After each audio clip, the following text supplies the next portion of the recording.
Please stop pushing. I can't take this anymore. The concert venue is packed tight. A man behind me keeps pressing into my backside. I'm wearing a mini skirt today with a thong underneath, and it only makes the situation worse. He lifts my skirt and presses himself against my hips. As the atmosphere heats up, someone in front of me slams into me, and I stumble back a step. My body stiffens as I feel like something just slid inside me. My name was Mandy Cox, and I was a diehard fangirl. I wanted a celebrity to notice me, so I dressed for attention.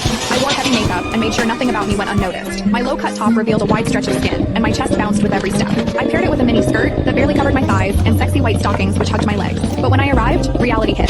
The concert venue was packed so tightly I couldn't move, and the crowd swallowed me whole. The celebrity was never going to notice me. I craned my neck and shouted, "Darling, take me." I never imagined that line would draw the wrong kind of attention. Instead of the celebrity, it caught a filthy creep. After I shouted it, I became aware of a man behind me, repeatedly bumping into me. At first, I brushed it off. In a crowd that dense, accidental contact was easy to explain, but the feeling wouldn't go away. Something hard kept pressing against my butt from behind. I assumed I'd accidentally backed into his hand where it rested behind me, so I turned and offered a polite apology. "Sorry, I didn't mean to bump into you." He paused, then flashed a leering smile and said, "It's okay, I don't mind." When I turned back toward the stage, I felt him press against me again, more deliberate than before. I kept my attention on the celebrity on stage and shut him out. The man became increasingly brazen, pulling up my skirt and pressing close against my backside. I had only a thong on underneath, which left my butt exposed. I felt his touch directly against my skin and assumed it was his finger. Only then did I realize something was wrong. The pressure was warm and solid in a way a finger could never be. My mind lurched as the truth hit me. In the 20 years of my life, this was the first time a man had ever molested me. Fear surged through me, sharp and overwhelming, and my body reacted with an instinct to flee, but there was no way to move. The concert floor was packed wall to wall, leaving me stuck where I stood.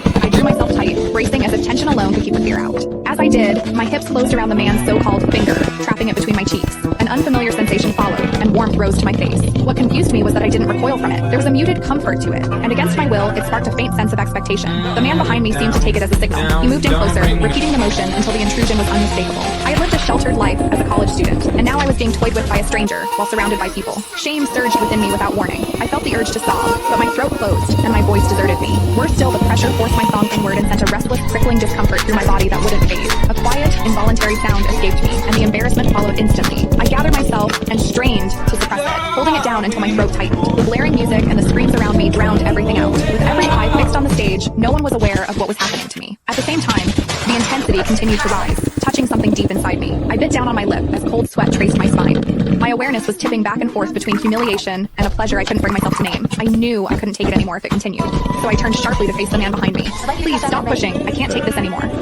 When I finished speaking, the man leaned toward me and whispered in my ear, "Is it exciting, the way I'm pushing against you?" The shame was overwhelming, and I was on the verge of crying. I'm a virgin. I've never done that kind of thing. Please, let me go. He didn't stop. Instead, his gaze burned deeper as he seized my waist, the pressure growing stronger. "You're really a virgin? Then let me show you what it feels like to be a..." Click the link in my bio to get the full story for free.